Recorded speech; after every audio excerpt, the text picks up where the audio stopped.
I'm going to mix things up just a little bit because I feel like a fish out of water without feedback because I'm used to being in a classroom all the time. So we're going to review what we did last week, and I want everybody to take a scrap piece of paper. You're not going to need a calculator for this, just a piece of scratch paper, so that you can draw a circuit that I explained to you. I want to see how well you can follow instructions, and then you're going to feed answers back to me. So you'll need to turn your mics on, even though I know Rod told you to turn them off. So is everybody with me? Yes, sir. Okay. We're going to draw a circuit. It's a series circuit. You'll have a power supply, a switch, and 4 resistors in series.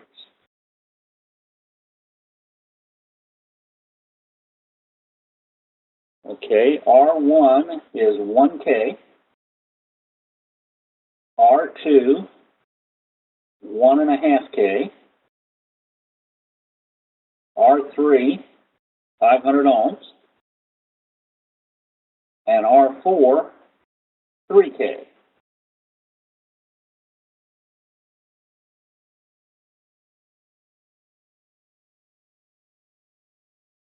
Now this is actually a lab that I have the students set up. Okay, if you close the switch,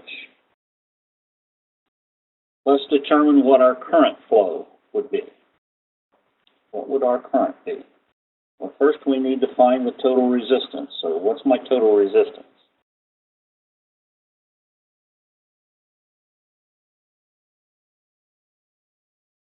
Ken, I got 6K. Okay. Yeah, I do too.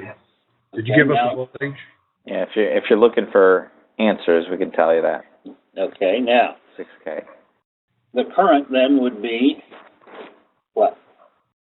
Did Did you get us voltage? You didn't give us a voltage source, I think. Oh, I'm sorry. I thought I'd use that. The voltage source is 24 volts. 4 amps. Okay, so we've got 4 amps. Milliamps. Be milliamps, right? 24 divided by 6K. Yes. Okay, got 4 milliamps. Okay, now, how would we find the voltage for each individual resistor?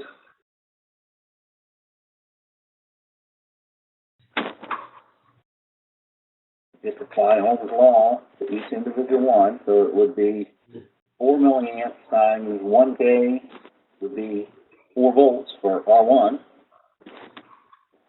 We'll go ahead and figure R2, 3, and 4.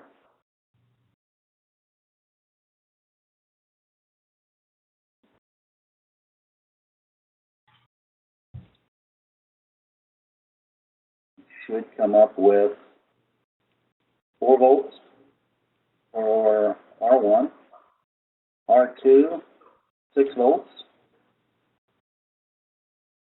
R3, 2 volts, and R4, 12 volts. So what you're all getting? Yes. Yes. Okay. Yes, sir. Yeah. What's the voltage across the switch? 0. 0, because the switch is closed. Okay, this verifies Kirchhoff's voltage law, which states that the sum of the potential rises and the potential drops around the closed loop is equal to 0. Or, as I said last week, in my own word, that the sum of the individual voltage drops equals the applied voltage. Now, if we open the switch,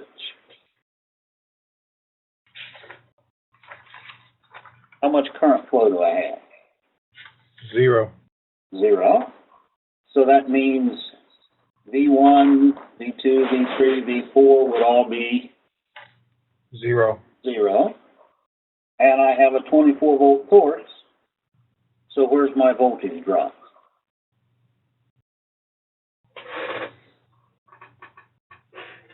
Got to hit the switch. That's switch. Kirchhoff said that it has to be dropped somewhere. It's across the Dropped switch. across the switch. Okay, this is a concept that most students don't pick up on, and but in lab they can actually see this because I have them measuring it.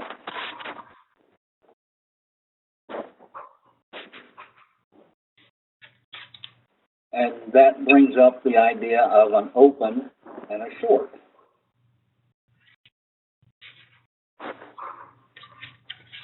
An open circuit is with the switch open. That's why we call it the switch being open. But our voltage will appear across the open.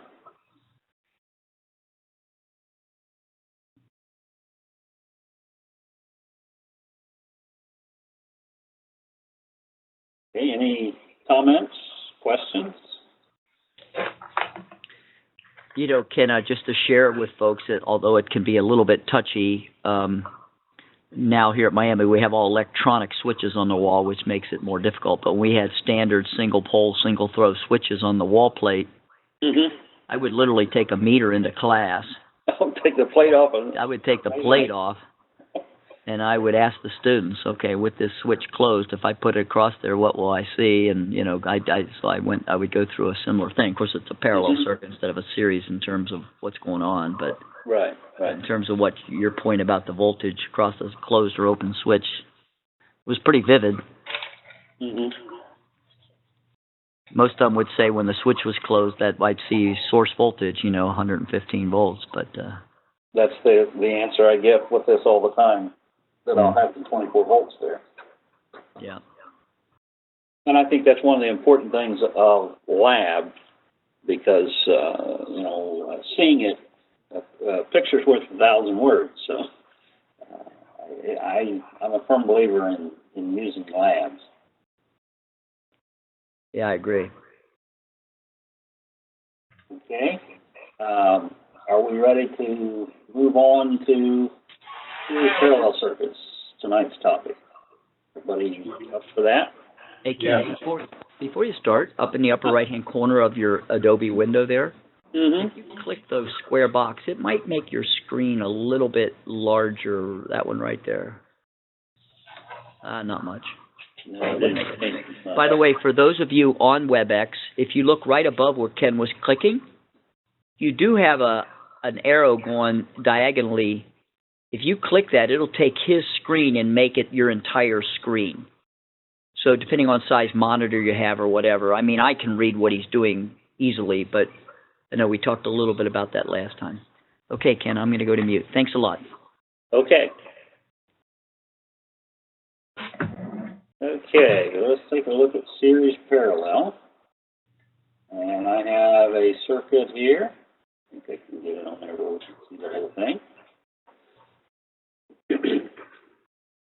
I explained to the students to always start the furthest point from the supply, which would be here, and work your way backwards to find your total resistance.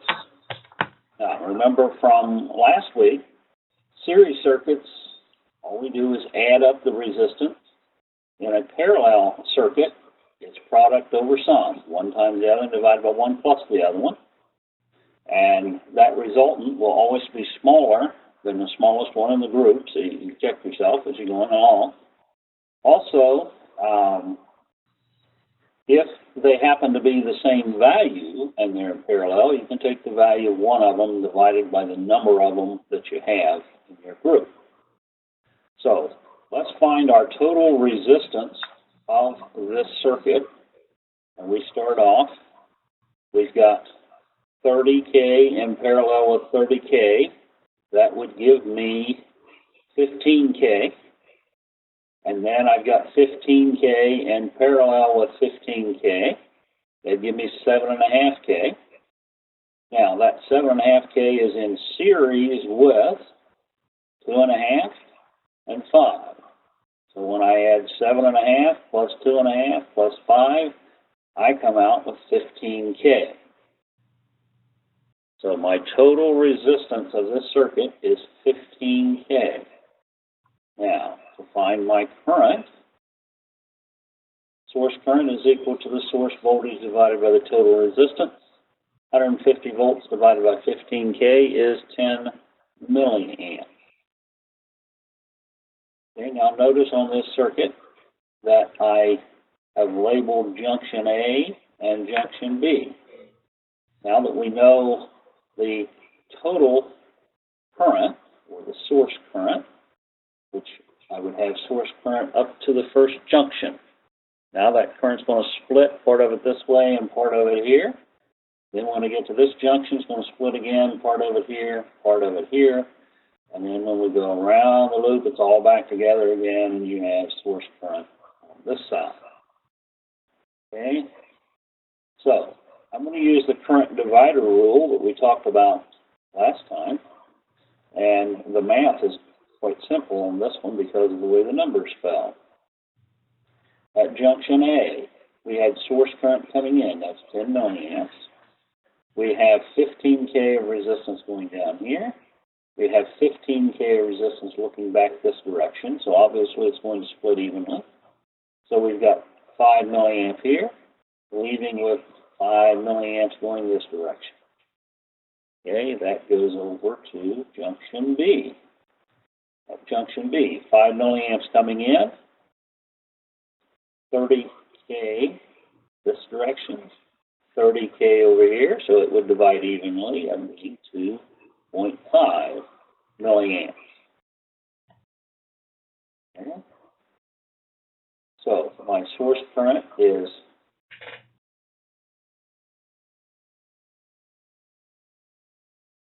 the same as I1, which is 10 milliamps. I2 is 5 milliamps. I3, 2.5. I4, 2.5. And I5, again, the same as the source current of 10 milliamps. Now looking at voltage, one of the rules of voltage in a parallel circuit is the voltage is the same across all parallel branches. Now this is where students tend to get confused because they look at the circuit and they remember that rule, but they have tried to apply it to the entire circuit. And that's not true because this is a series resistance and this is a series. So this 150 volts, part of it's going to be dropped here, part of it here, and part of it here. Now, whatever is dropped here, you'd have the same voltage across R3 and across R4. So the voltage for R2, R3, and R4 should be the same because they're in parallel. Now, if I was to take voltage for R1 and add it to the voltage for R5 and add it to the voltage for R2, going around my series loop, those three should be 150. And students tend to say, okay, when they're trying to do this on their own, they will try to add up all of those voltages together to be 150, and they get confused. Well, why is that not happening? Again, you only apply the parallel laws to the parallel portion and the series laws to the series portion. Okay, so let's take a look at what we come up with. Using Ohm's law for each individual resistor, V1 would be I1 times R1. 10 mils times 2.5 is 25 volts. V2 is I2 times R2. That's 5 mils times 15K is 75 volts. V3 is equal to I3 times R3. That's 2.5 mils. Notice my current's different, but my resistance is 30K. I still have 75 volts. Same thing for V4. I4 was 2.5 times 30K. Gives me 75 volts. All three of those should be the same because they're all parallel branches.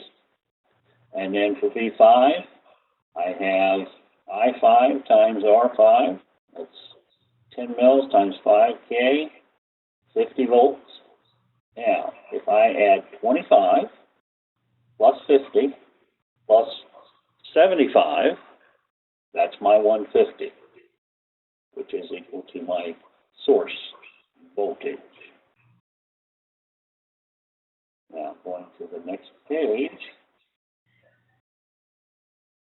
just want to get this top part here. We're going to take a look at power. The source power is equal to the source voltage times the source current. 150 volts times 10 milliamps, 1500 milliwatts. Then we find each individual power. P1 is equal to V1 times I1. 25 volts times 10 mils, 250 milliwatts. 75 volts times 5 milliamps, 375. 75 volts times 2.5, 187.5. V4 is 75 volts times 2.5 mils, 187.5 milliwatts again. And the power for R5, 50 volts times 10 milliamps, 500 milliwatts. Now I add all 5 of those together because I have power dissipated by each resistor. And I should come up with my source power, which it does, of 1500 milliwatts. Now, what I've been doing is showing you a problem that I would expect students to be able to analyze on their own. Now, when I'm teaching the course, I'm teaching similar problems, but I'm going to do, several problems with the students. I'm going to walk them through, 5 or 6 of these problems. And then what I'm showing you is an example problem of what I might have on an exam. But we are doing tonight in 2 hours what is going to take me in the classroom at least 2 weeks to do, maybe even a little longer. Okay? Anybody have any comments, questions, concerns about this first problem that we just looked at?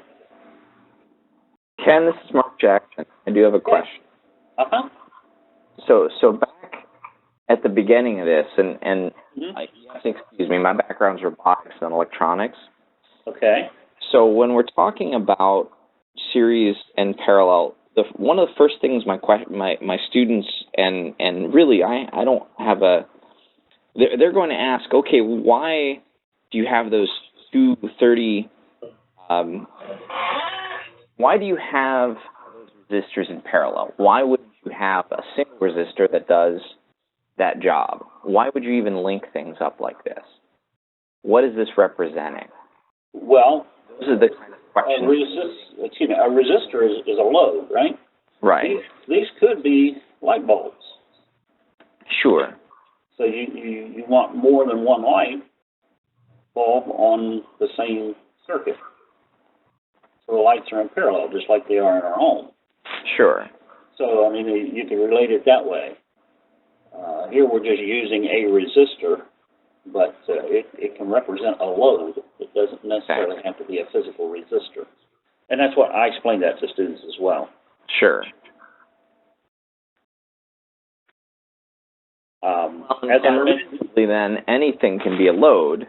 Right. Now, but oftentimes, I guess, we're hooking up circuits because we have breadboards and those kind of things that we're hooking up. But yeah, they struggle to just putting resistors in, sort of understand why they're doing that. And it's certainly representative of like the wiring in your house, a light bulb, something like that. But I haven't gotten a lot of engagement using just resistors. They want something, I don't know, flashier, I think. I mean, I would think that, certainly from a model standpoint, now you're not going to be at the k-ohm range, but, you look at long runs, power distribution systems, even high-speed electronic circuits. I mean, the resistance of the connection that goes from one point to the next becomes impactful into the operation of the circuit. So even though you could have just a whole bunch of light bulbs connected in parallel, the lines feeding those things, if that line becomes too long, becomes problematic because in itself it has resistance. and now you've got a voltage drop by the time things get out there or something like that. If you start getting into these kinds of circuits too, I think when you start loading down a voltage source and the internal resistance of that source starts dropping the terminal voltage because you're drawing too much current from it. So you end up with series parallel type of diagrams when that stuff starts to happen. I think I can appreciate a lot what you're saying because it's just this cold thing of resistors sitting there. Certainly I know in my classes sometimes, I don't teach DC that often, but if you use potentiometers, at least you're able to adjust them and see the effect more readily.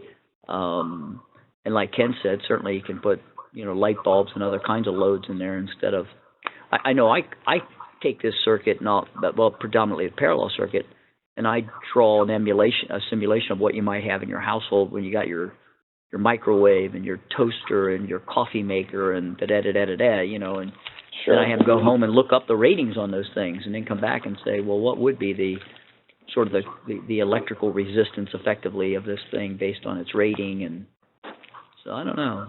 It's interesting though. I can appreciate what you're saying. That's a great that's a great thought.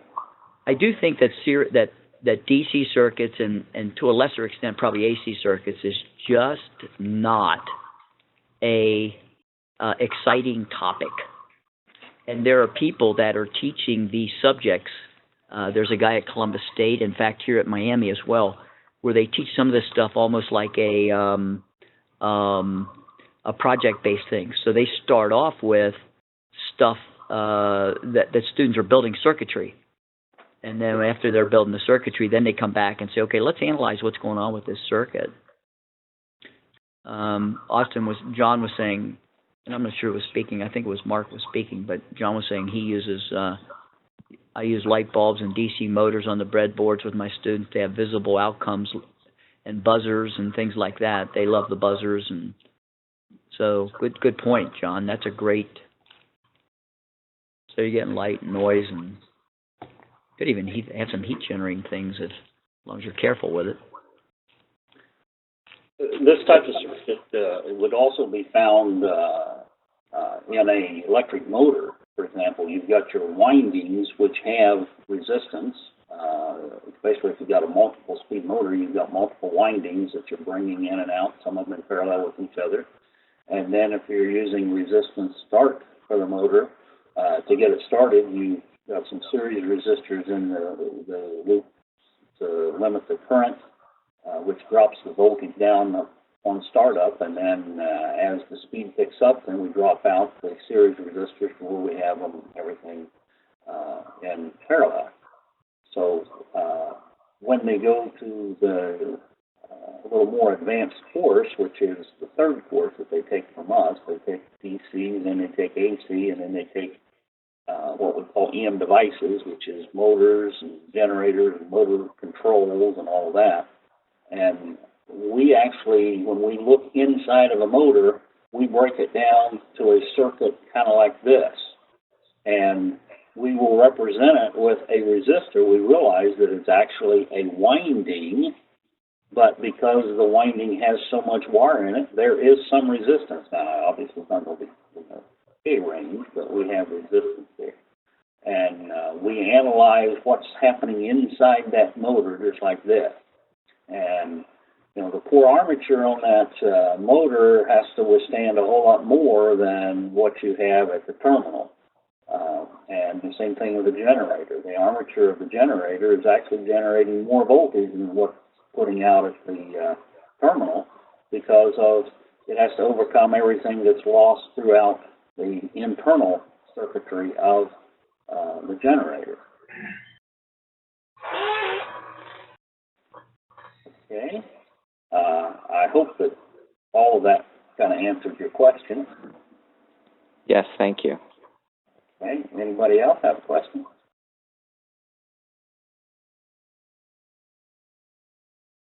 Okay. If not, let's go to our next circuit. This one, the numbers are not going to come out quite as even as they did before. Okay, we've got a 25 volt source.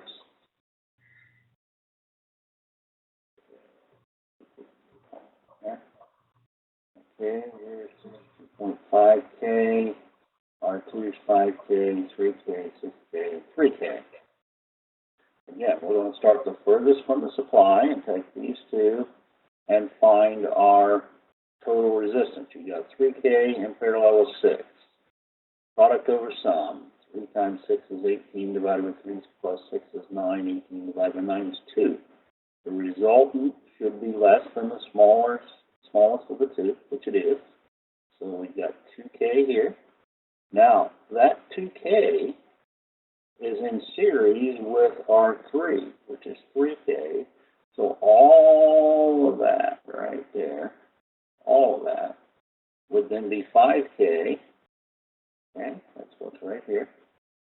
And then we go out and we pick up this one. And that 5K, all that, is in parallel with this 5K, giving me 2.5. Now I've got 2.5 here in series with 2.5. That would make a total of 5 for our total, 5K ohms. And I tell students, if we can do that, if you can come up with the total resistance of the series parallel network, half your battle's won. You're halfway through solving the entire problem if you can get that. That's the key to unlocking everything else. Okay? Now, on this particular problem, the only thing I asked was, what's the voltage for R5? That'd be the voltage way out here. And what's the current through R4? That's my question. Okay, but in order to work that, they have to do all the rest of this. And that's what we were talking about at the beginning of our session last week, that I find students coming in, a lot of times, if I lead them through one step at a time, they can answer those two. But if I would just turn them loose with this, and on their own, they had to figure out, well, to answer this, first I'm going to have to find my total resistance. Sometimes they're lacking in that respect. And that's what I meant by the difference of, just drilling a bunch of one-liner type problems where nothing is really connected together at the high school level versus at the college level. We're trying to connect all this together and get them to think critically and develop a plan to analyze and to solve this problem, or, as I said last week, a plan of attack here. I keep saying last week, it was actually the day before yesterday. It's been a long day today. Okay, now our source current way back here, would be my voltage source divided by my total resistance. 25 volts divided by 5K, 5 milliamps. Now we're going to use the current divider rule to find our currents. So we're going to be looking at junction A, junction B. I've got source current coming up to junction A. Anywhere in this series loop, I have source current. When we go to a junction is when the current splits. So here's my first junction. So let's take a snapshot of that junction. 5 milliamps coming in. And this way in the junction, I've got 5K. I go out this way. That's also 5K. Remember how I have them put little dashed lines in there? Okay. At this point, looking back, all of this, whole mess back here, and this is short circuit. I mean, we could have 20 different branches out through there. But we want to know what would battery resistance be from this point back. Okay? Look down here at this dashed line. We've got it right there, 5K. So 5K here, 5 there, it's going to split evenly. So I got 2.5 mils here, 2.5 mils right here. Now that 2.5 mils is going straight into junction D. That's what's coming into junction D. Now it's got to split. Snaps out of junction D right here. 2.5 mils coming in. I've got 6K this direction, 3K this direction. What I'm looking for is right here. Okay, that's the answer to one of our questions. So I4, put the one that I don't want on top, that's my 3K, divided by the two I'm adding together, 3K plus 6K, multiplied by the junction, or the current coming into the junction current, of 2.5 mils, and that gives me 0.833 milliamps. Okay. Now, if I go back to my circuit, I wanted to know what was the voltage for R5. Okay, I want to know the voltage across R5. Well, that would be the same as the voltage across R6, or excuse me, R4, which is 6K ohm, right? Because it's in parallel. The wall says it's the same. So I know the current through R4. We just found that. And I know the value of R4, so I could find the voltage for R4, which would be the same as the voltage for R5. There we go. V4 is equal to V5, which would be 0.833 milliamps times 6K. That's, might as well say 5 volts. A little around it. Okay. Now, my question to you, when your students go through your program, do you feel confident that they could do this on their own?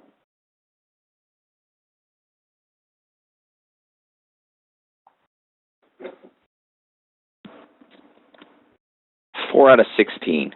4 out of 16. Well, that's not too bad, because at the college level, we start out. I probably have 40% finished to start, so I'm not a whole lot ahead of you. So there is quite a dropout rate, and when I say dropout, I use that term because people take the, we just don't care, but we do care. We would like to have 100% completion, but a lot of them find that when they get started in this, well, this is not what I thought it was, or this is not my cup of tea. I think I'm going to try something else, which is fine. You want to spend the rest of your life doing whatever it is you're preparing for, make sure you enjoy it. So, by the way, I wanted to comment. John Austin was posting some stuff about some things he does too in his labs, and Ken, you might remember the guy. His name is Jeff LaSure from up north, who makes these LED cubes. And those of you that attended some of our GAP workshops, you would have gotten most likely one of those cubes. He uses those, which are really catchy devices, to teach DC circuits. So the students, through his instruction and techniques, build these LED cubes, and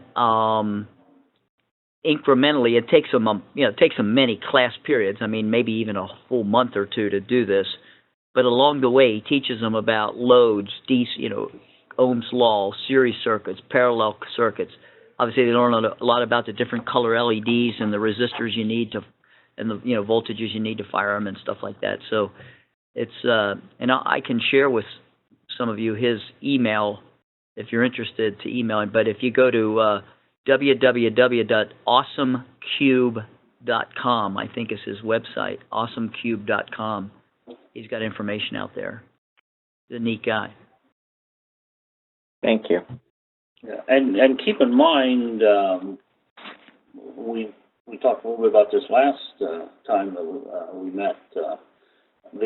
actual class time that we spend with the student, we've got 75 hours of actual class time between lecture and lab, not counting exam times, that we're spending on this course.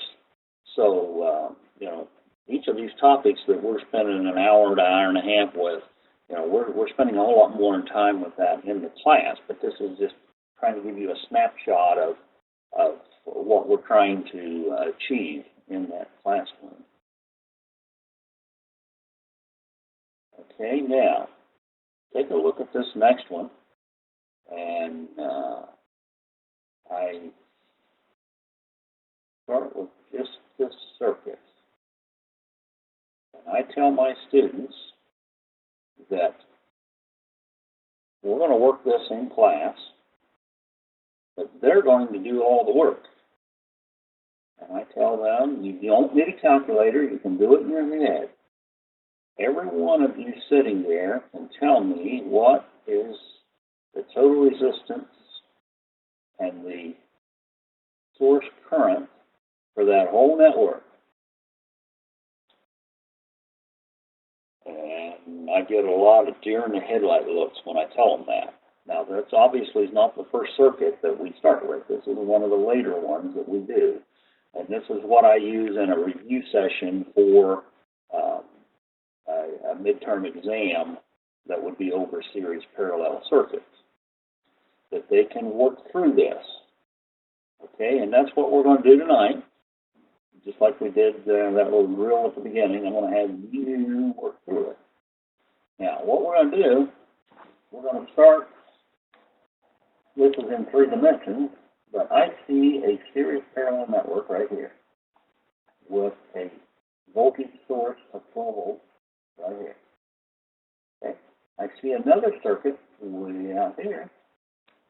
Well, that's a series parallel across the 12 volts. And then I see one down this way, a little bit bigger one, but it's still just a series parallel network. So let's take a look at these networks one at a time. Here's my first network right here. Okay, now just look at it. You don't need a calculator. What's my total resistance?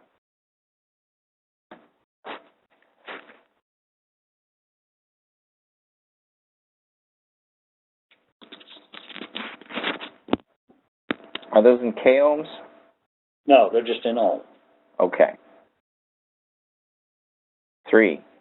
Okay, it's 3 because you have the piece of wire right here, which is short. In other words, these two 12 ohms are shorted. So my current loops right here. So my total resistance is 3. So let's just jot that down on your sketch paper. Our total is 3 ohms.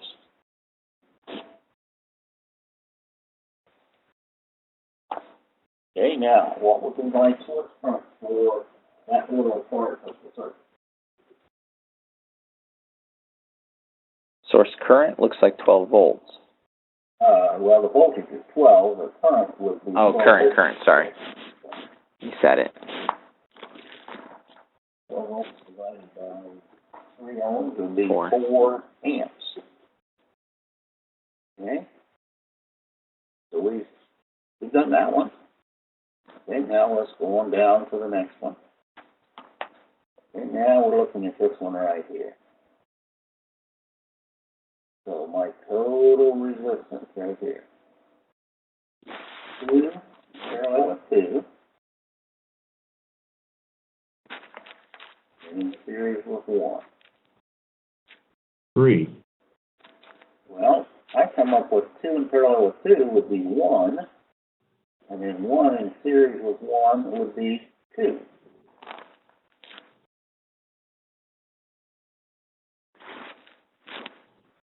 The total resistance.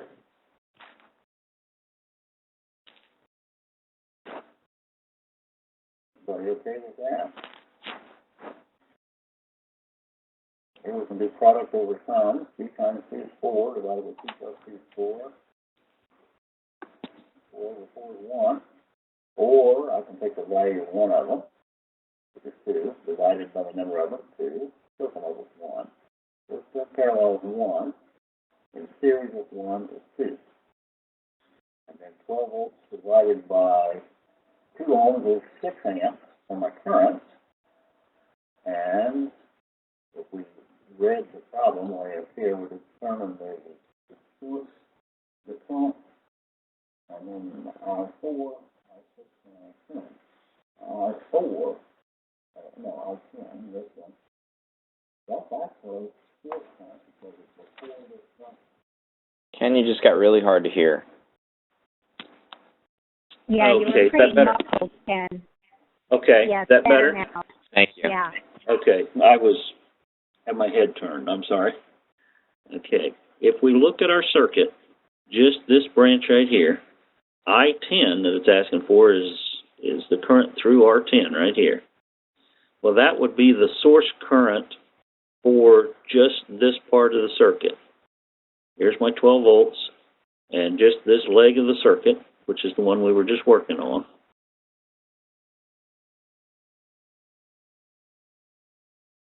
So we're working on this leg right here. So I want to know what the source current is right here, coming into that junction. Well, that would be the same as what I labeled as source current. Okay, so I-10 is equal to I-S, which we just found that to be 6 amps. 6 amps. Okay, so we've answered that. Okay, now let's go to that remaining circuit. Okay. Now we've got 12 volts here for our source. Now let's start way out here and let's find our total resistance. 6 in series with 4 is 10, in parallel with 10. 10 in parallel with 10 would be what? 5. Okay, 5 in series with 1 would be 6. 6. And 6 in parallel with 6 would be 3. 3. And 3 in series with 3 would be 6. 6. So we've got 6 for our total resistance for this loop. Okay, now my current, 12 volts divided by 6 ohms, would be 2 amps. Okay, now while we're right here, let's go ahead and find I4 and I6. Okay, coming into this first junction, we have source current we just found to be, what is that, 2 amps. I've got 2 amps coming in here. I've got 6 ohms of resistance here. Remember, I had 6 ohms, all this back here was 6 ohms. So it's going to split evenly. So I have 1 amp here and 1 amp coming into junction B. Okay, now junction B, got 1 amp. I got 10 ohms of resistance here. I got 10 ohms of resistance coming around here. Wouldn't it be a half amp each? So I4 and I6 is a half amp or 0.5 amps, however you want to express it.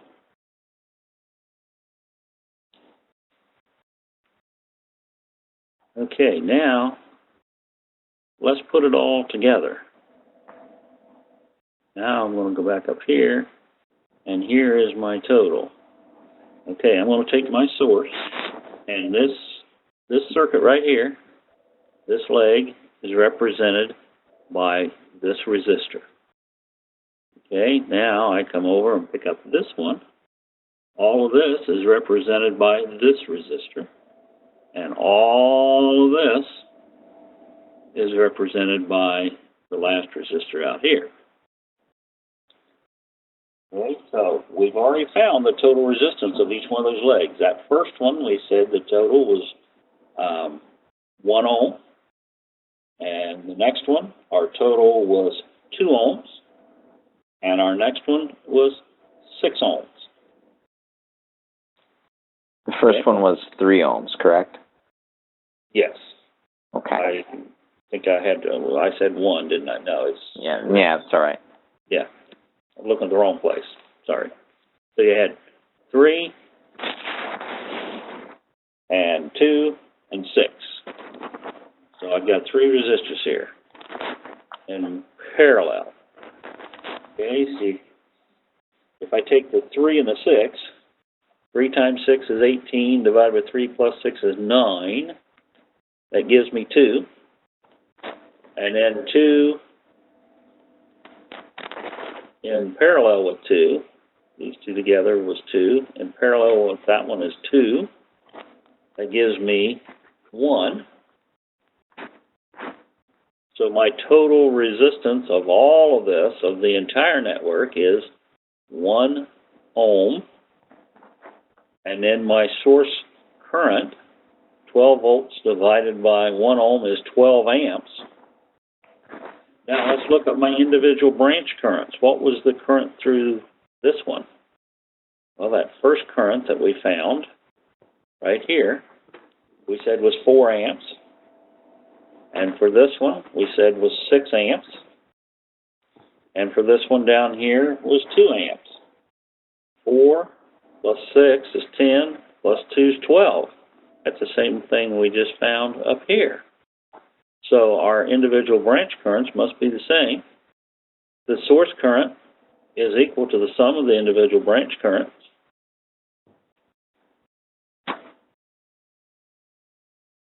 So what appeared to be a pretty complex circuit, if we break it down, not too bad.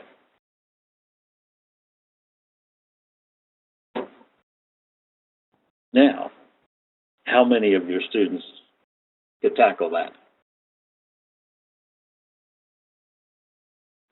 Without a review, 2. Okay. Now, keep in mind that we've probably spent 2 weeks in a classroom up to this point working problems and solving that. Now, what I have not done with them yet, when I throw this one at them, I've not done anything in 3 dimensions like that. But we've done several problems of series parallel networks like this. And when I throw this at them and tell them that, you know, you can do this and you can give me the answers in your head, I tell them, just look at this as each one of these as a separate circuit to begin with and analyze, see what you got. And they say, oh, wow, we can do that. So by just giving them that one hint, they can take off with it, is what I'm finding typical in response with our classes.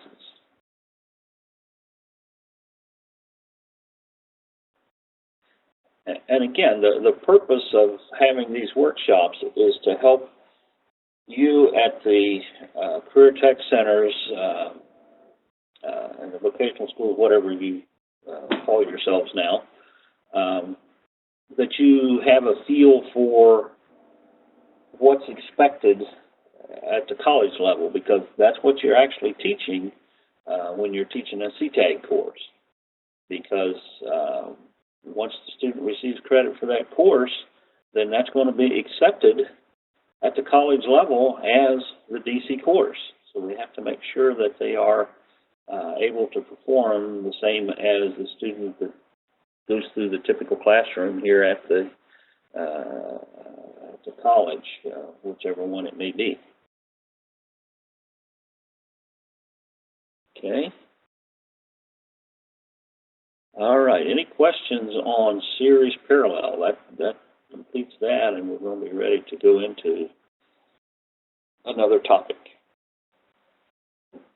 Questions, comments? Want to share how you do it? Maybe you've got a better way. You know, like I said, I've been doing that for 30-some years, but every time I do it, I think of something else to put in or a different way to approach it. So I'm never too young to learn. What I'm wondering here, Ken, is I typically do this in my junior year. Mm-hmm. And what I'm thinking is, I know some of my students could have tackled this pretty easily at the end of last year. Mm-hmm. but I'm not sure without them looking at something how prepared they'd be, because we don't then touch it typically we move on to other things.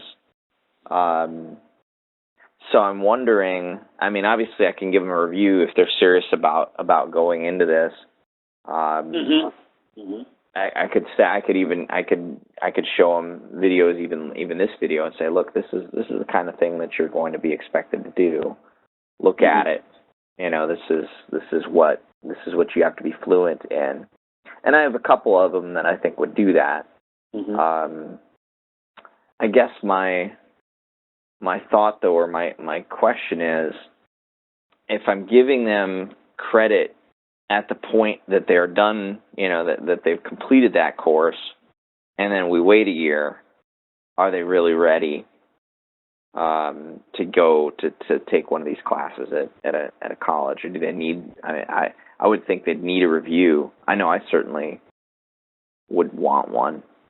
So that's the same problem that we face all the time with especially with transfer students. Right.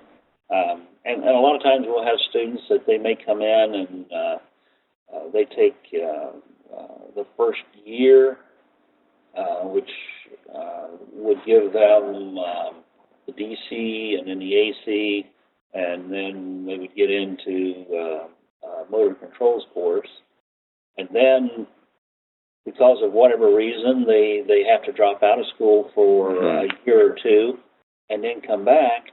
And when they come back, they've already got credit for those courses, so now they start off in electronics and make an application of these principles that they picked up in DC and AC, and they struggle. Yeah, unless they're really strong and really motivated, right? Then they're going to really struggle to pick back up on something like that. And that's been a big issue that's come up in discussions with, I think more so with CTAGs than with or not the CTAGs, but with just tags, which was college to college, because a lot of colleges have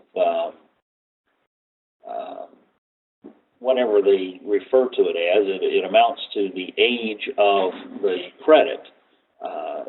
That if you're trying to transfer credit that's more than 3 or 4 years old, then it's not going to be transferable.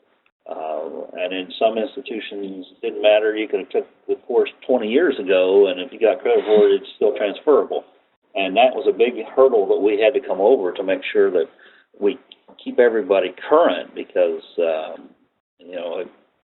myself, for example, if you want to go back and look at when I had a college course in D.C., we're talking 40 years ago or so, and I would transfer that somewhere today. Is it viable or not? Well, you have to look, what have I done in those 40 years? Well, I spent 10 of it in industry and 30 of it teaching it. So, yeah, I'm still pretty fluent with it. I think you'd be okay, Ken. Yeah. But just on the surface, if you didn't know that, the next guy walking through the door may say, okay, I was in class with Ken when he took it 40 years ago. You give him credit, why not me? And, what have they done for the last 40 years? They was in a, totally different, maybe they was a CPA. So that's right. So that's a concern that we have. And I find the same thing with students coming from Shawnee State with an associate degree in the electromechanical, and then they go on to Miami through distance learning that we have available on this campus. They can go ahead and get their bachelor's degree from them. And some of our students will, as soon as they complete the 2-year degree, they go right on to 4, they're fine. But then I have some, they go out in the workforce and they work 2 or 3 years, and then they decide they want to go. Well, it's been 2 or 3 years, and a lot depends on what they're doing on their job. If they've been using this stuff on the job, they're okay. But if not, they struggle. They struggle. Well, so that brings up another question. What, obviously, electrical engineering, that's where a lot of this is used. What other professions really use this level of detail of looking into the math of circuits here? Especially, I mean, it used to be a lot more prevalent, I would imagine. Commonly now you get a component that goes bad, you just throw it away. You get a new board. I'm not seeing, at least on the side of the industry that I saw, you had a lot more disposable electronics. So I'm wondering, where does this go? And so are my students, obviously. Well, I realize that a circuit board, we don't do circuit board repairs anymore. We just pull it out and put a new board in. But you have to understand the big picture in order to drill down to, okay, it has to be this circuit board that's wrong, and then you take it out and swap it out. As well as somebody went to this level when they designed that circuit board. So absolutely. You've got that whole industry that's dependent on it. But even our maintenance. Well, I mean, correct me. Okay, but when they design the board, that's a function anymore. I think electrical engineering, right? That's really what that. Right, that's a function. Is there? Okay. Okay. One of the big problems. That's what I was. Yeah. One of the big problems we have with the technician level is them being familiar enough to know in their circuits that they can isolate, okay, the problem has to be in this area of the circuit. And then they can just remove that component or that board or whatever. Just like if you've got, for example, you've got an air conditioning unit that keeps freezing up.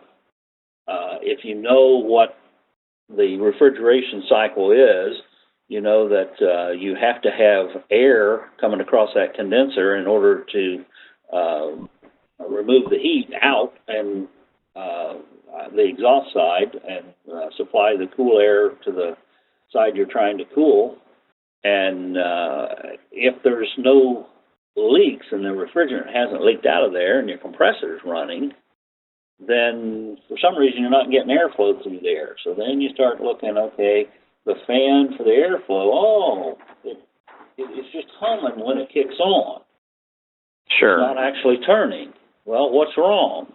It's probably the starting capacitor. Okay, you check that out, and 9 times out of 10, that's what it is, you have to replace the cap. But what if the cap is okay? Well, then what about the relay that's controlling that on an old system? Of course, now it's not a relay; it's in the controlled with a PLC.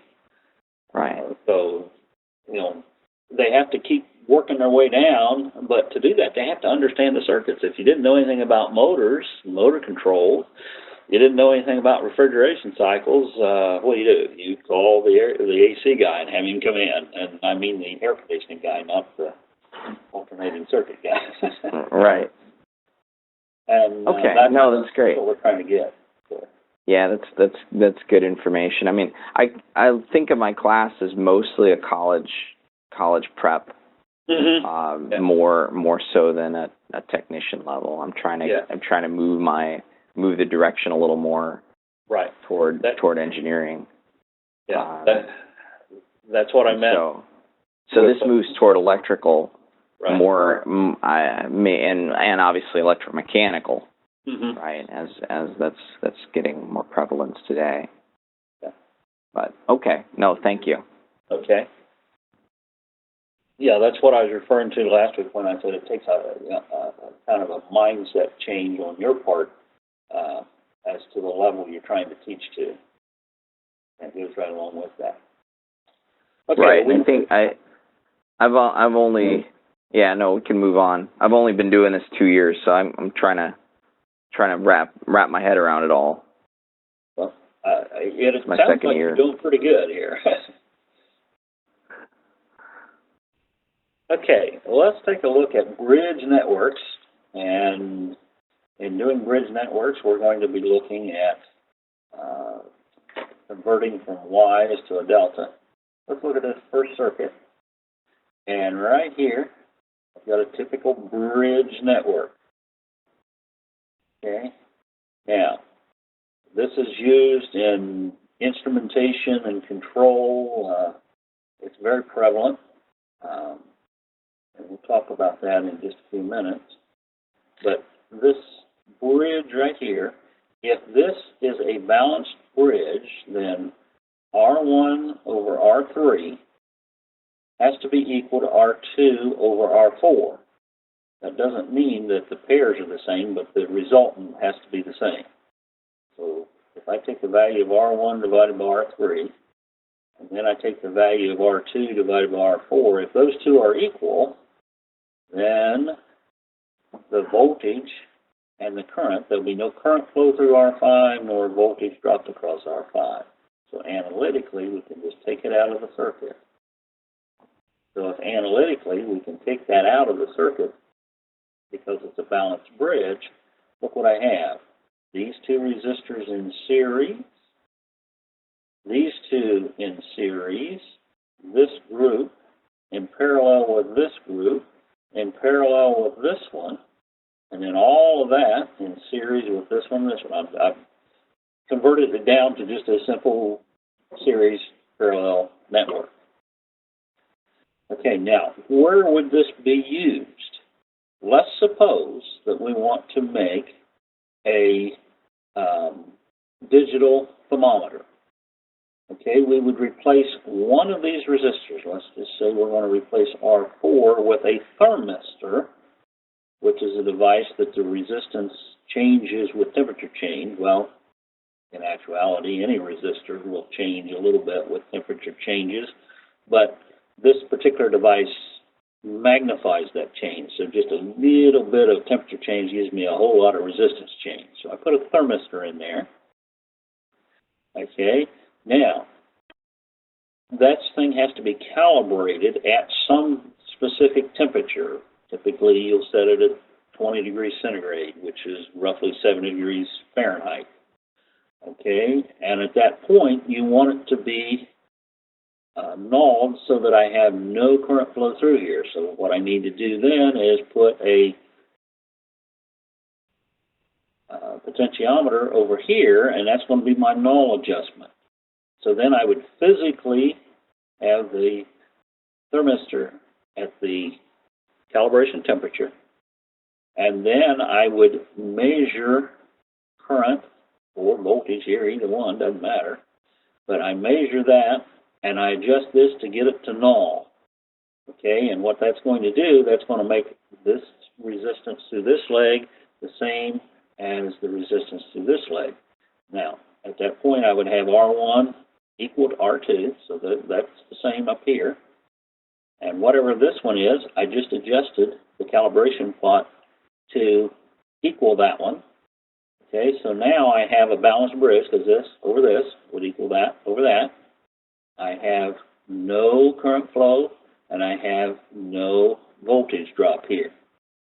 Okay, now, this can work in either direction. That temperature go up or down, I'm going to get current flow one direction or the other through here. Okay, now, if I would put a meter on there, I could see that change back and forth.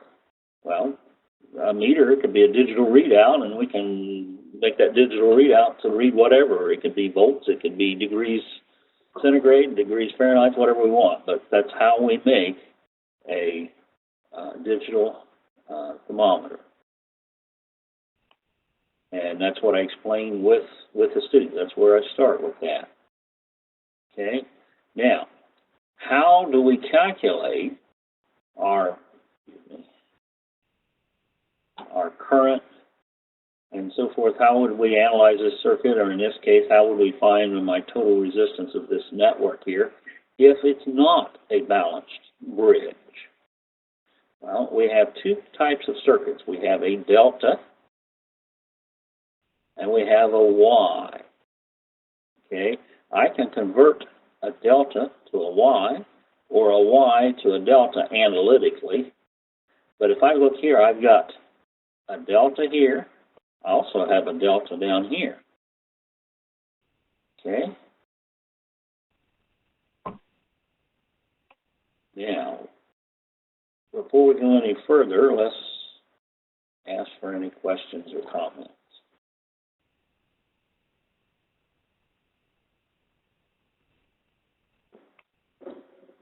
Everybody comfortable with the idea of a bridge circuit and what its purpose is? Okay, now, let's take a look at this picture, and what we're going to be doing is the conversion from deltas to y. Okay, now, to go from a delta to a y.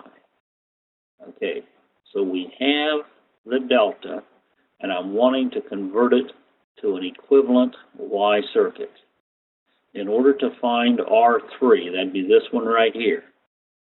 Okay, to find R3, okay, we're going to set up a fraction, and what goes on the top is the one on either side of R3. That would be RA and RB.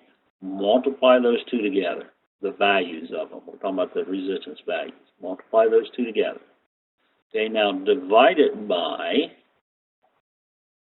RA plus RB plus RC. That's all three of those original delta resistors added together. And that would give me the value for R3. Then I'd have to go up here and find the value for R1. Well, what goes on the bottom of my fraction is always going to be the same. It's RA plus RB plus RC. Now, what would go on the top to find R1 would be RC times RB. Then to find R2 value, again, the bottom's the same, but what would be on top would be RC times RA. And that would give me my three new values, and the outside delta would disappear, and I have the new Y with those three values we just found. And again, this is analytically. Okay, now we do the same thing with our Y. Now, how do we convert to the Y? We want to go Y to a delta. We have the Y, and we want to convert it to a delta. Okay, so to find the value of RC, to find this one right here, from this Y, how am I going to do it? Okay, what goes on the bottom of my fraction is the resistor value that's right straight across from it. Okay, what one's opposite of RC would be R3. That's what's going to go on the bottom. Now, what goes on the top is R1 times R2 plus R1 times R3 plus R2 times R3. Okay? That's my three possible Y combinations multiplied and then added together. Okay, now that would give me RC. Now, if I wanted to find RA, what goes on the top is going to be the same every time. Now, the one that goes on the bottom is the one directly opposite of that. It would be the value of R1. And then to find RB, what would go on the bottom would be R2. What goes on the top each time would be R1 times R2 plus R1 times R3 plus R2 times R3. And we have a shortcut. If it's symmetric, if all three of the resistors are the same value, if you start off with a Y, if all three of them are the same value, or you start off with a delta, if all three are the same value, if I'm looking for RY, then obviously I have a delta to begin with. If I take the value of one of those delta resistors and divide by 3, that's what each one of RY would be. Now, if I'm looking for R delta, which means that I started with a Y, if I take the value of one of the resistors in that Y and multiply it by 3, that's what my each of my resistors in the delta would have to be. But that only holds true if all three of them in your original circuit is the same. Otherwise, you got to jump up and do this one. Now, I've noticed most textbooks, including the Boylsted, the one we use and everything else that I've looked at, it will have a picture similar to this, and it will have how to find R1, R2, R3, and then down here RA, RB, and RC, but it never goes through and tries to explain the pattern. Once you get the pattern, all you got to do is just learn one of them. You don't have to, you can plug in and find the one you want, as long as you realize, hey, it's the one on either side that goes on top. And down here, hey, it's the one that's opposite that goes on the bottom. So I stress with the students to learn the pattern that we're looking for so that they can make that application. Now, I know that a lot of the fancy calculators, which gets into your iPads and all these other, there's about 20 different names for that kind of stuff now, but a lot of these advanced electronic devices that has all this data in it, you can actually put in, I want to go from a delta to a Y, and you put in your 3 delta values, and it will spit out your 3 Y values and vice versa. But this is actually what it's doing. But for years and years, we didn't have that. Okay, questions on that part? What's the purpose of going from delta to Y or Y to delta? Okay, back to if it's not a balanced bridge, in order to analyze our circuit. Okay, so it's easy to analyze the circuit if it's balanced, but it's only balanced when you're in, for example, a control type circuit. Only at the null condition will it be balanced, because when it's in operation, it's always unbalanced. And what we do to verify that our control circuit is functioning properly, we'll make sure that when it is in a null state, that it's nulled electronically to whatever the calibration temperature is. And nulled electronically means the bridge is balanced and we have 0 current and voltage here. Okay, then we'll pick a couple of temperatures in a positive direction, a couple of temperatures in the lower temperatures than our set point, and we'll go through the calculations and see, well, what current should I have? Okay, and verify that those are both the same. Okay, now we have went through and verified that our control network is working. And as a control technician, that's what we do. Okay. Okay, now let's take a look at this circuit. Okay, now I've kind of walked you through this. We started off with, this is, ignore the dashed lines that's in there, because that's what we're going to do. We're going to convert. Okay, you've got just a bridge network. So you got 4 ohms, 2 ohms, 3 ohms, 3 ohms. And then here in the middle, we got 6 ohms. Just looking just at that bridge network. Okay? Now, we're asking, is it a balanced bridge to begin with?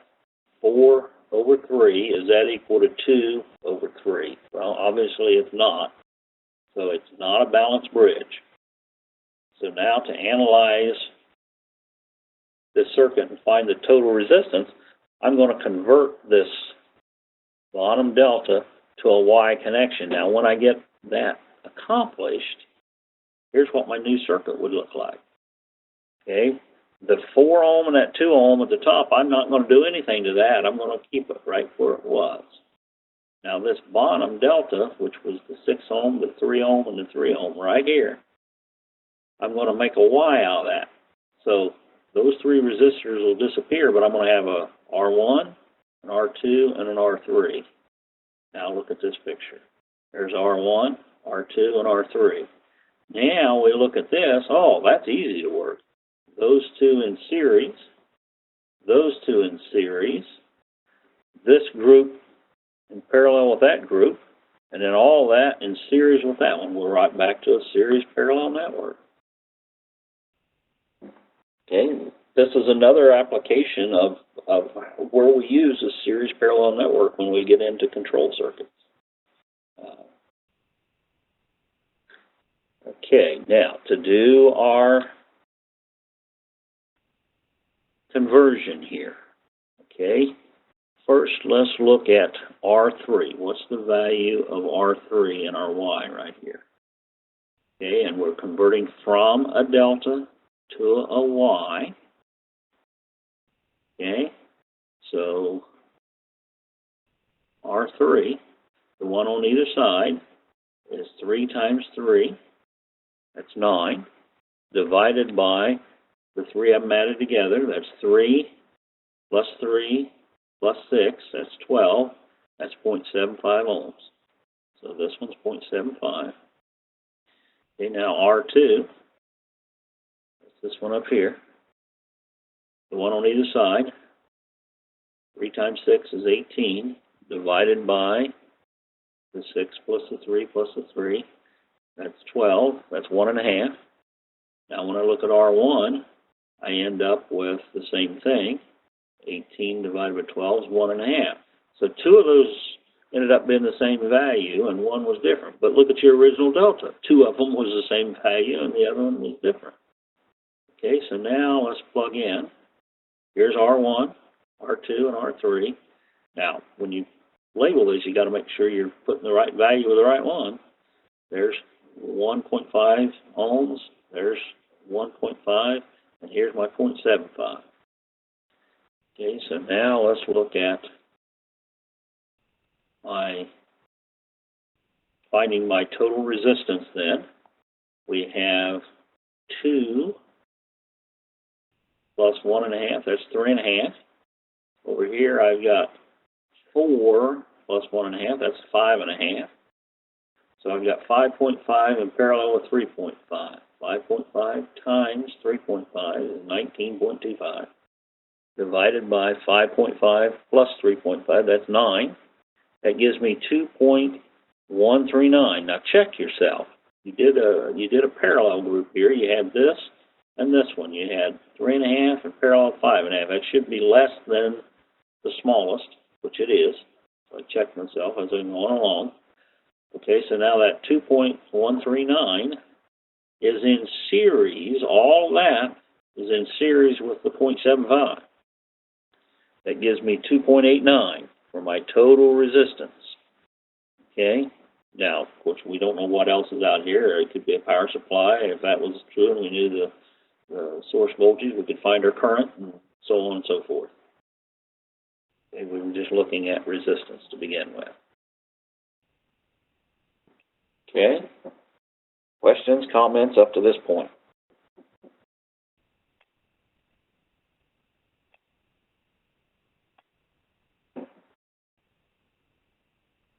Everybody okay with this one? Would the students be expected to memorize those formulas, or is that something you give them? No, I let them use their notes on Okay. exam. My exams are open. I have a question as well, and this is actually relevant to the state standards. Mm-hmm. I'm actually looking at my electronic standards for digital electronics, Mm-hmm. and I'm trying to find some. I have basically 60 line items that support electronics, and I'm not finding one that has anything with bridge circuits. I have bridge rectifiers in here, but that's something different, right? So I'm wondering, because obviously I can add stuff in, particularly if it's important to. I mean, because that's what you're doing, is you're showing us everything you would expect out of a student that's coming into college. Right. Well, if you look at the rubrics, that's set up for DC circuits, it does have Y delta delta Y transformation in it. Right. Because this is used, if they go into the controls arena, it's used a lot. Yeah. Well, I could certainly see the importance, and this is where you start getting into some of the fun stuff. Right. That you start really understanding. Oh, this is why there's all this complexity to do in this, and why it's important. Right, and I use the example of a digital thermometer. It could be a position sensor or anything. That's right. Yeah. So, but what I'm seeing is I also I'm not sure. Do you work with the standards group at any level? Does this group work with that? Obviously, ideally we'd have standards. To Rob or okay. Ideally, we'd have standards at a high school level that mirrored what you need. Right. Right. Well, see, that's what the tags are. Okay. At the college level, when it was just tags, college to college, we had representatives from all around the state that taught in these fields, and not looking just at their course, but looking at their entire degree. When a student would receive that degree, they're expected to be able to perform. Well, in order to do that, then this DC course, which is foundation course, which all the rest of them are built on, these are the areas that need to be covered, and everybody agreed with that that's what it needed to be, and that's how we come up with the requirements for the tag course, and that was college to college. And then when we went to the C tags, which brought on what you guys were doing at the career tech centers, as long as it covered all those topics, then we give you college credit for it when the student would come to us. So they're coming in, instead of coming in at the freshman level, they're advanced up from that. That same secondary, post-secondary engagement occurred at the CTAG, as Ken said, at the CTAG development. When Rob comes back, or at the next time we get together next Tuesday, we'll ask him to speak about that specifically, because he was actually involved in creating those rubrics.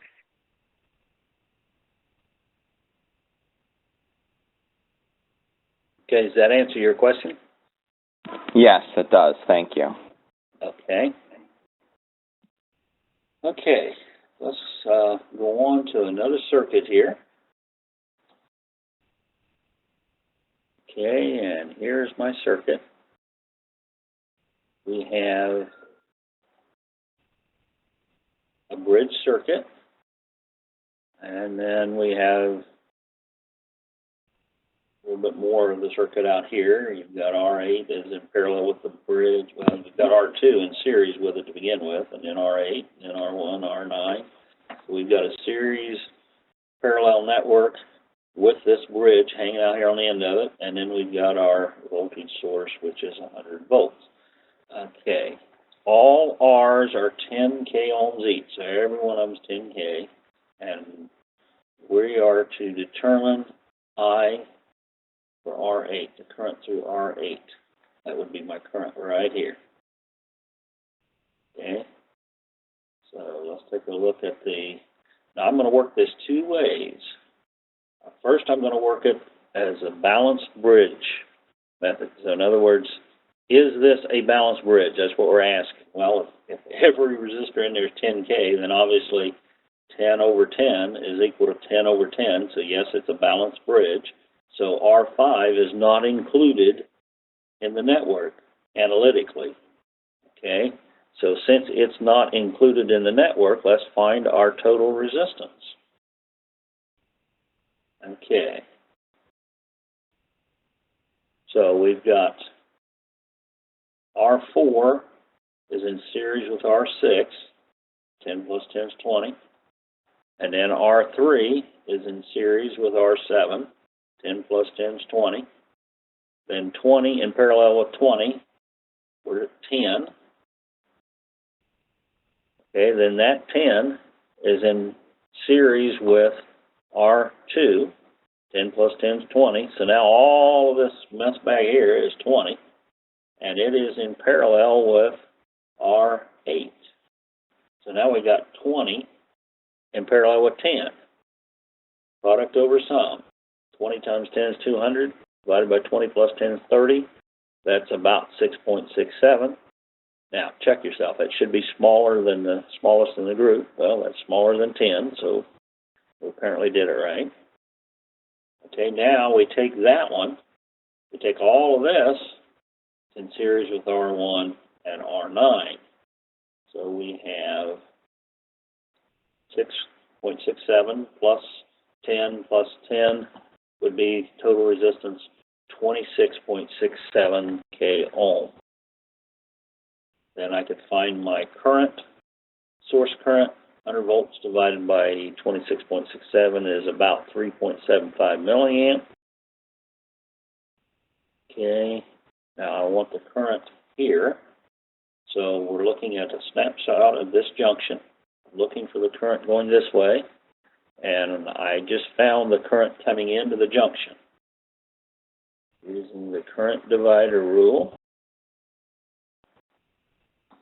I have 3.75 milliamps coming in on R8. This leg is 10K. Out here we had 20K at that point.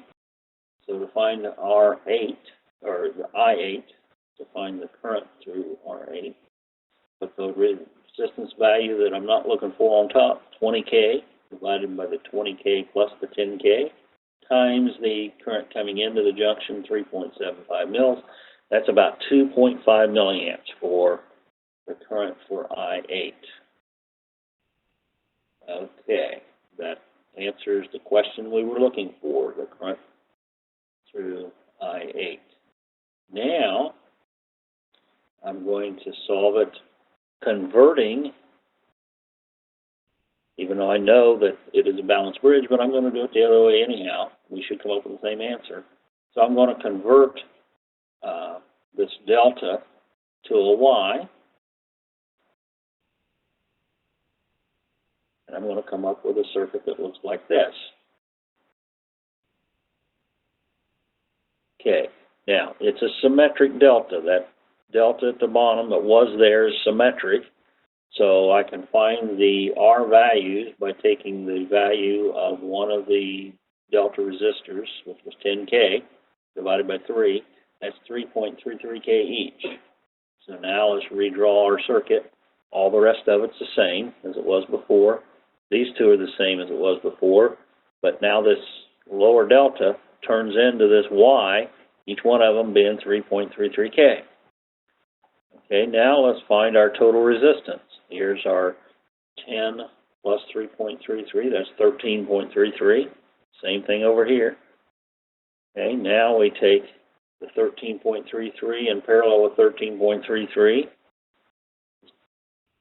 Since they're the same value, the value of one of them divided by 2, that gives me 6.65K plus this 3.33 down here at the bottom, okay, plus this 10K that was right here. All this, we're looking for that whole loop right there. We put all that together,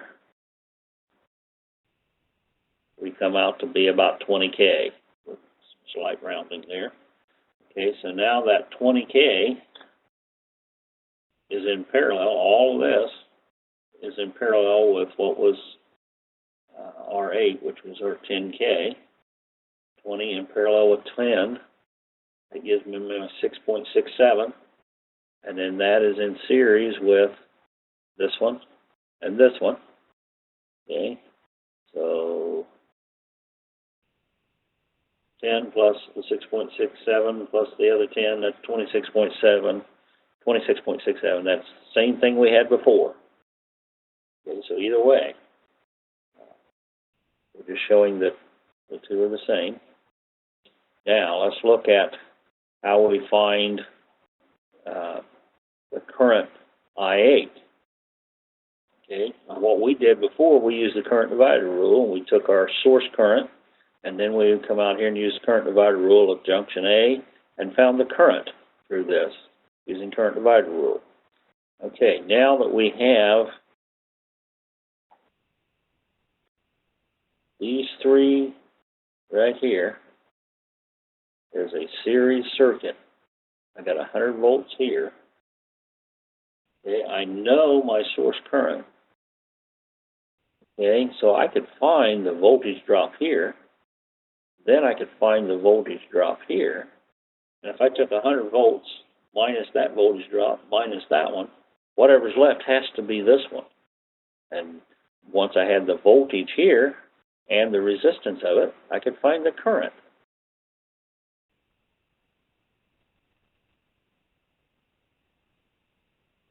Okay, so I first have to find my source current to be 3.75 milliamps. I did that the same way. I took my 100 volts divided by my total resistance and come up with that. Okay, so then I said V1 is equal to V9, which is source current times R1. 3.75 mils times 10K is 37.5 volts. Okay, now V8 is equal to the source voltage minus V1 minus V9. That's 100 minus 37.5 for V1 minus another 37.5 for V2. That's 25 volts. Now the current I8 is equal to the voltage across resistor 8 divided by the value of R8. 25 volts divided by 10K, 2.5 milliamps. Same answer we had before. We worked it two different ways. And again, what we're trying to get the students to be able to do in order to understand these circuits is they got to be able to work them forwards, backwards, inside, and outside.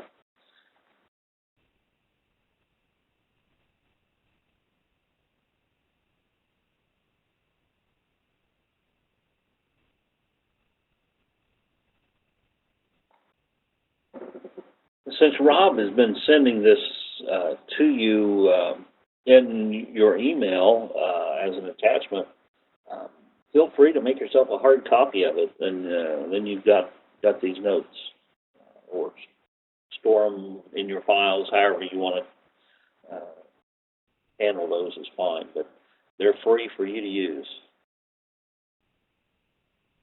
Okay, questions on this one?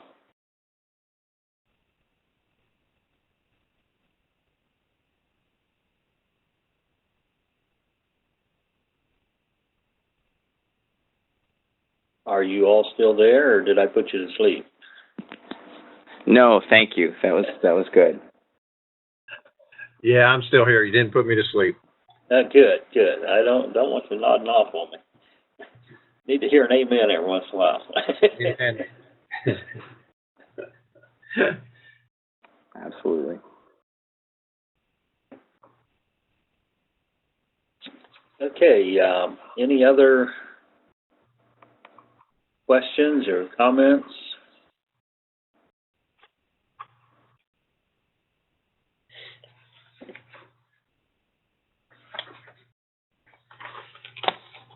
I'm wondering, actually, since I know I talked about when I present, I probably could present these, while I present this material in my junior year, I could probably test on it my senior year. And that would, those that are interested in getting college credit say, okay, here's some time to review this stuff, and then that makes them pretty current. That would help when they would be getting that credit, right? To then carry it, hopefully, right into their college.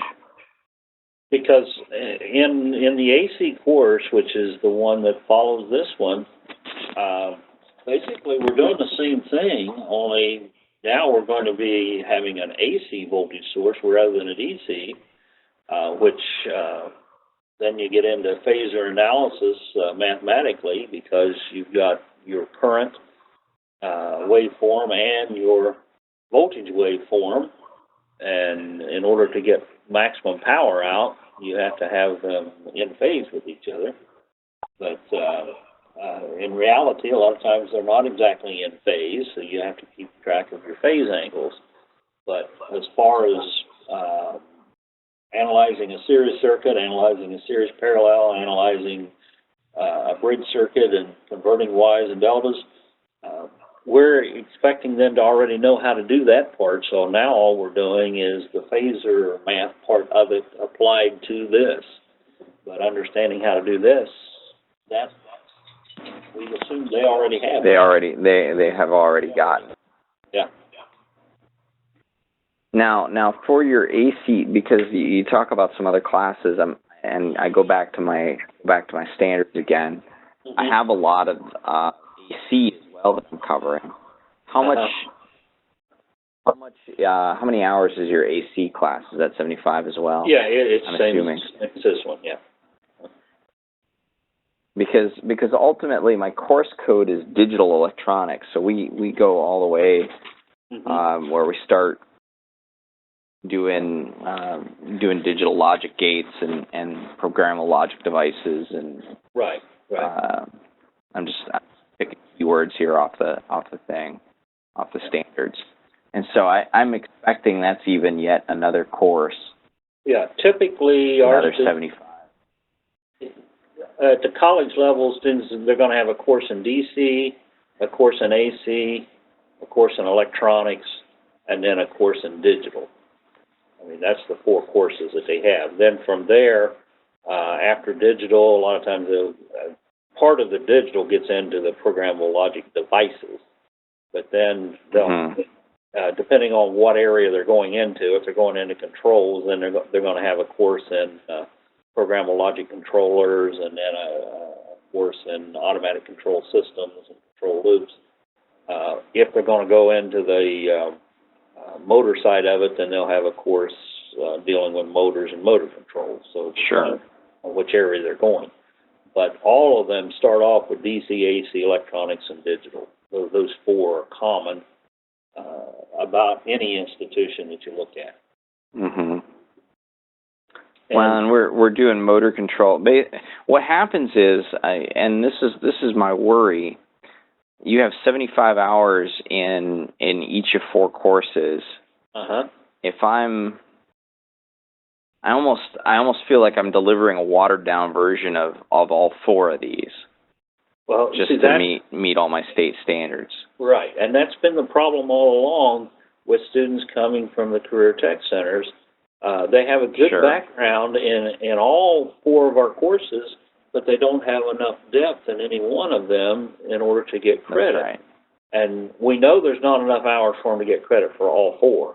But that's why we're saying with this DC course, if you can really, concentrate on that one, I know you have to meet your state standards on all the rest of it and cover it, but if you can really emphasize that DC and beef it up just a little bit. That's right. Where it's equivalent, then they can come to us and they've already got college credit for that course. And in order to meet the C tags, that's what we have to do. Yeah, that makes sense. Well, and I mean, ultimately, as an educator at a career tech center, I want my students, if they get that credit, to have it mean something for the college and have it mean something for the student. I can't, I'm very concerned with, I want those all to align. Yeah. And not only do you want it to have meaning, but also it's going to hinder the student if it doesn't. Exactly. To being the same, because then they're going to either be struggling or not making it through the AC and further courses because they don't have enough depth in this one. That's right. If they get credit, it better be right for them and for you. Right. Because they're treated just like a student that sat in one of my classrooms here in DC, or a student that transferred from Miami or up at Toledo or over in Dayton area or whatever, any other institution, as well as any of the career techs, they're all treated exactly the same. Yeah, that's right. Okay.